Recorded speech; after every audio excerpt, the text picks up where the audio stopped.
দেশের বিভিন্ন প্রান্ত থেকে রাজধানীর হাটগুলোতে আসছে কোরবানির পশু। এ নিয়ে জানতে আমরা সরাসরি যাচ্ছি শাকির আদনানের কাছে। তিনি আছেন সাদেক হোসেন খোকা মাঠ এলাকায়। আদনান, হাটে পশুর দাম কেমন আর ক্রেতা সমাগম কেমন, আর পশু ব্যবসায়ীরা বা কি বলছেন? এই ঈদে জামা জুতো অ্যাক্সেসরিজের ডিসকাউন্ট।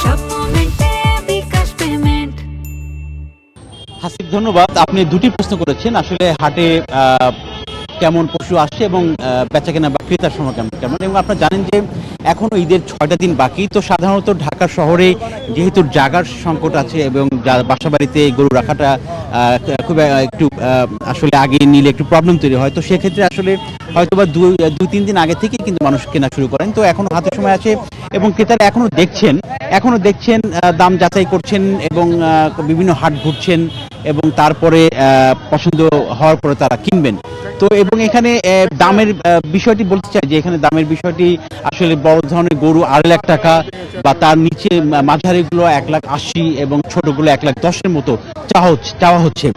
তো এখনই তারা ছাড়ছেন না। তো এই নিয়ে আসলে এখানকার যে সাদেক হোসেন খোকা মাঠ সংলগ্ন যে হাটটি রয়েছে সেখানকার একজন পরিচালনাকারীর সঙ্গে কথা বলতে চাই।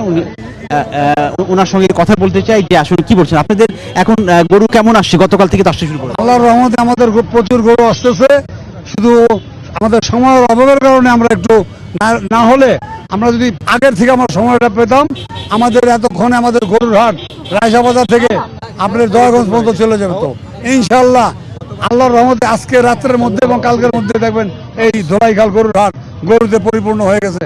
ইনশাল্লাহ গরুর চাহিদার কোনো অপূর্ণ থাকবে না। ব্যাপারীরা আমাদেরকে প্রচুর সহযোগিতা করতেছে, প্রচুর ব্যাপারী এখানে বসে আছে। ঠিক আছে, ওকে।